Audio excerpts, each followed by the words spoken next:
Hello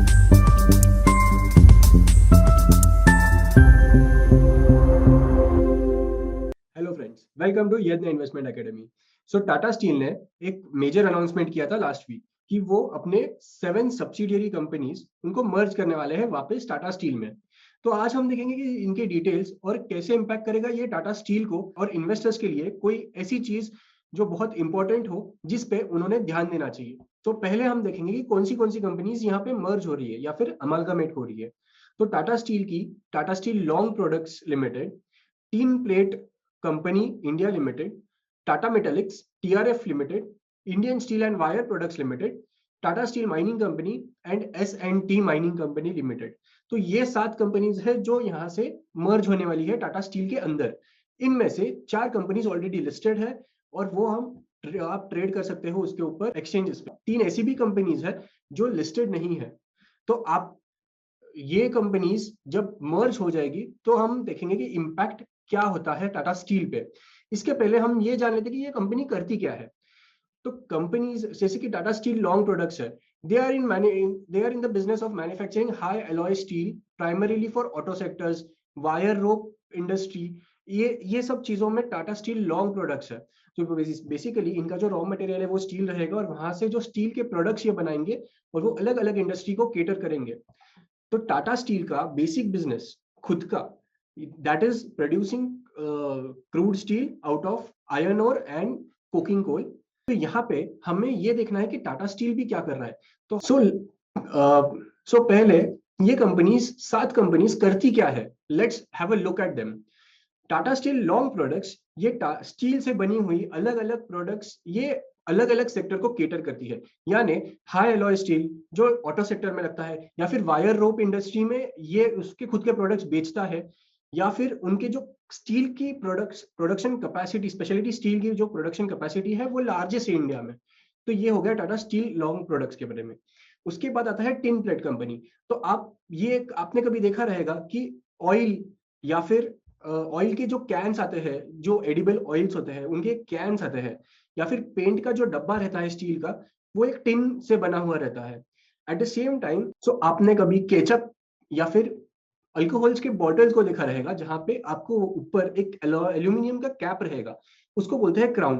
तो वो production भी ये टिन प्लेट कंपनी करती है। At the same time Tata Metaliks को हम अगर देखें तो पिग आयरन और डक्टाइल आयरन पाइप्स, तो ये जो 2 सेगमेंट है जहां पे ये कंपनी ऑपरेट करती है। पिग आयरन लगता कहाँ पे है, तो जब भी फाउंड्रीज रहती है जहां पे आयरन का कास्टिंग होता है तो उसके लिए लगता है पिग आयरन। तो वो ये कंपनी प्रोड्यूस करती है। At the same time water supply के लिए जो गवर्नमेंट्स को पाइप्स लगते हैं तो उसमें आपको डक्टाइल आयरन पाइप्स की जरूरत पड़ती है। तो वो प्रोडक्शन होता है टाटा मेटालिक्स के द्वारा। यहाँ पे टीआरएफ लिमिटेड, ये ऐसी कंपनी है जो यहाँ पे टीआरएफ लिमिटेड वो ऐसी कंपनी है जो टर्न की प्रोजेक्ट्स लेती है। तो यानी आपका जब पावर प्लांट्स अगर आपको बिठाना है या फिर कोई इंडस्ट्रियल प्लांट बिठाना है, तो right from the first stone to the last आपको इंस्टॉल करके आपको एक डेमो रन देना, ये टीआरएफ करती है।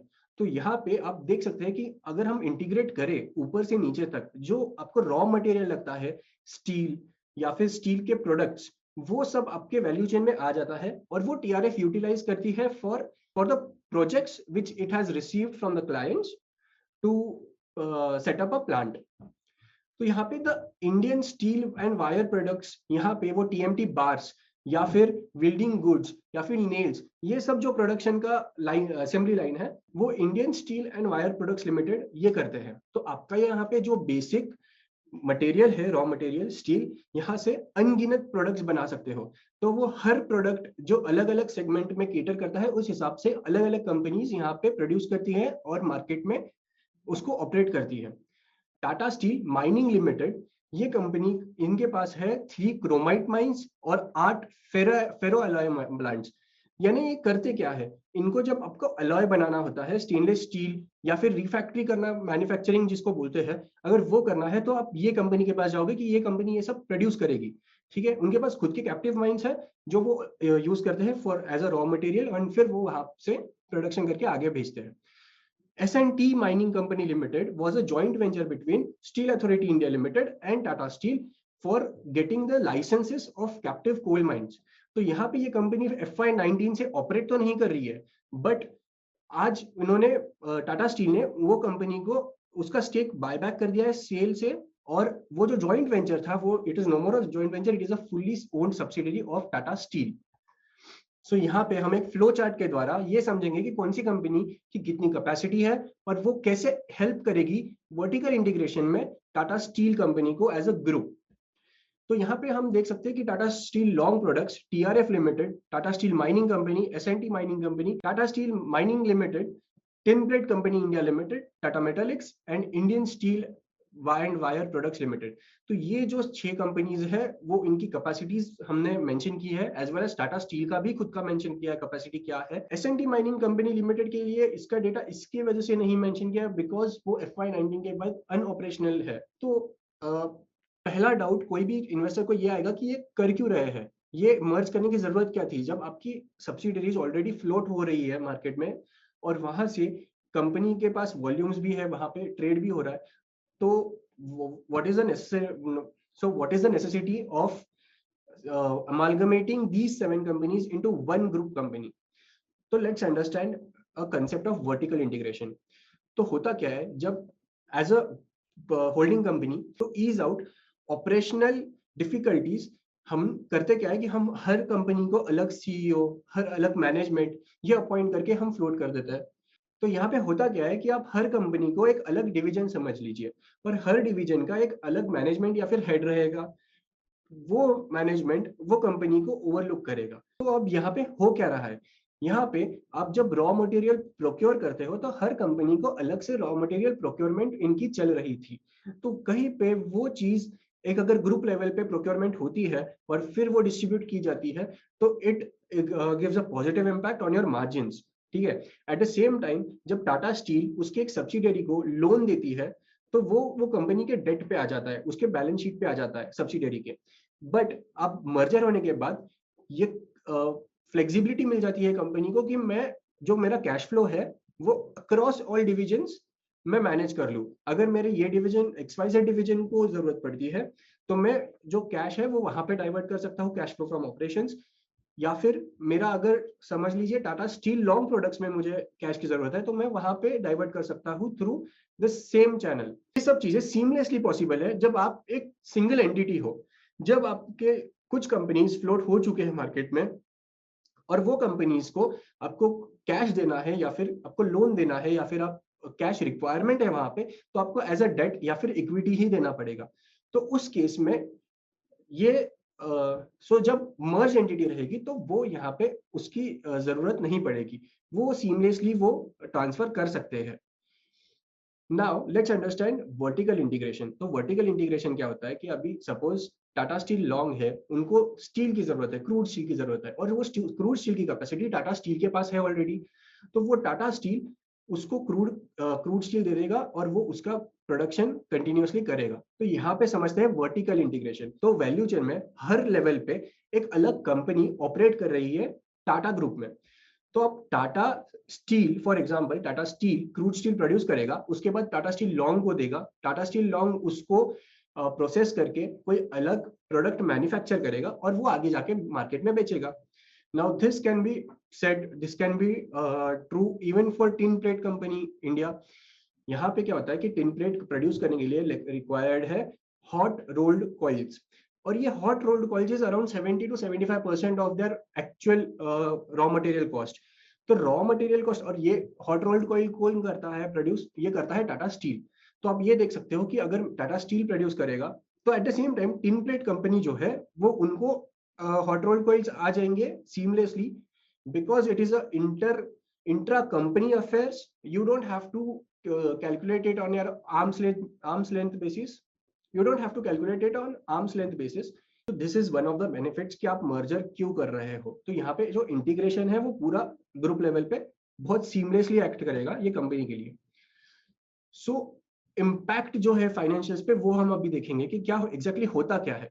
सो इंटर कॉर्पोरेट डेट जो मैंने पहले भी बताया कि आपकी जो बैलेंस शीट है, अगर टाटा स्टील ने कोई सब्सिडियरी को लोन दिया है तो उसके बुक्स में वो एसेट करके दिखेगा, और जो कंपनी है, सब्सिडियरी कंपनी है, उनके बुक्स में ये डेट करके दिखेगा। At the consolidated level obviously ये नलीफाई हो जाएगा, debt as well as liabilities के बीच में आपको नलीफाई हो जाएगा। But on a subsidiary level आपको ये डेट केटर भी करना है, आपको सर्विस करना है ये डेट। तो ये पूरा जो प्रोसेस है वो इन्वॉल्व ही नहीं होगा अगर आप मर्ज कर देते हो तो। इसके बाद हमने बात की कैश फ्लो मैनेजमेंट की। जैसे हमने बताया कि कोई एक पर्टिकुलर डिवीजन है कैश फ्लो, जहां पे कैश फ्लो की बहुत रिक्वायरमेंट है, immediately Tata can divert the cash, move funds around, and that enables a struggling company to revive immediately. तीसरी जो बात आती है यहाँ पे कि आर्म्स लेंथ बेसिस पे ट्रांजैक्शन नहीं रिकॉर्ड होंगे। यानी यहाँ हम एक चीज कंसेप्ट समझेंगे कि आर्म्स लेंथ बेसिस होता क्या है। सपोज मेरी एक सब्सिडियरी है और वो एक चीज प्रोड्यूस करती है जो मुझे एज अ रॉ मटेरियल लगती है, तो because there are rules in place in the companies act as well कि आप सब्सिडरी से ले तो रहे हो और वो अलग से फ्लोट हो चुकी है, वो कंपनी अलग से फ्लोट हो रही है मार्केट्स में, तो यहाँ पे the share holders of the subsidiary will also complain that आप पूरा प्रोडक्शन अगर ले जाओगे फ्री ऑफ कॉस्ट या फिर बहुत कम प्राइस में, तो हमारी कंपनी पैसा कैसे बनाएगी। तो इसी वजह से आपको आर्म्स लेंथ बेसिस पे यानी एक फेयर वैल्यू पे आपको ये जो ट्रांजैक्शंस होते हैं वो आपको अकाउंट करने पड़ते हैं आपके फाइनेंशियल्स में। तो इस रीजन की वजह से आप अगर मर्ज हो जाता है वो एंटिटी, तो उस केस में आर्म्स लेंथ ट्रांजैक्शन होगा ही नहीं। अब आप बोलोगे कि इसका इम्पैक्ट क्या होगा। देखिए, अगर सब्सिडियरीज में मैंने आर्म्स लेंथ बेसिस पे ट्रांजैक्शन दिखाया ही नहीं, तो उस केस में मेरा जो टॉप लाइन है वो पूरा गिर जाएगा। एट द सेम टाइम जो मेरे मार्जिन है वो भी इम्पैक्ट होंगे। अभी मार्जिन किसके इम्पैक्ट होंगे, होल्डिंग कंपनी के, बिकॉज आर्म्स लेंथ बेसिस पे आपको करना है ट्रांजैक्शन, तो आपको मिनिमम अमाउंट एक देनी ही पड़ेगी, तो उस केस में आपके मार्जिन इम्पैक्ट हो रहे हैं। बट मर्ज होने के बाद इट्स जस्ट लाइक कि मेरे कोई डिवीजन से मुझे इनपुट आ रहा है and I am processing it and there is a output and I am selling it in the market. Now the जो आर्म्स लेंथ बेसिस का जो यहाँ पे प्लेटफॉर्म था वो चला गया, उसकी वजह से वो जो मार्जिन है मेरे वो कहीं पे इंप्रूव ही होंगे। Now, as I mentioned earlier कि जो इफेक्टिव रॉ मटेरियल प्रोक्योरमेंट है, सो कहीं पे कुछ कंपनीज थी जो आयरन ओर या फिर कोई दूसरा मिनरल यहाँ पे प्रोक्योर कर रही थी as a raw material for itself. तो यहाँ पे आप अब ग्रुप लेवल पे होगा सब चीजें, तो यहाँ पे एक साथ जब बल्क में प्रोडक्शन परचेस होगा तो ऑब्वियसली यहाँ पे भी मार्जिन कहीं पे इंप्रूव होंगे। तो last point is no royalty payments. तो रॉयल्टी पेमेंट्स यानी क्या, तो टाटा स्टील अगर कोई माइन खुद का ओन करता है and some subsidiary is using that mine for its own production, तो उसको कुछ रॉयल्टी देना पड़ रहा था टाटा स्टील को। तो ये अब नहीं होगा क्योंकि मर्ज होने के बाद आप एक ही एंटिटी हो, आप खुद के ही यूज कर रहे हो रिसोर्सेस, तो इस केस में भी आपको मार्जिन कहीं ना कहीं पे आपके इंप्रूव होंगे। So these are the major impact जो हो सकते हैं अगर मर्जर पूरा पास हो जाता है तो, एंड ये 7 कंपनीज एक साथ आ जाती है, तो Tata steel as a group company ये बेटर परफॉर्मेंस दे सकती है in the coming quarters after the merger obviously. This was about Tata Steel and its subsidiaries और इनका जो merger होने वाला है उसके बारे में। ऐसे वीडियोस के लिए हमारे साथ बने रहिए। Thank you.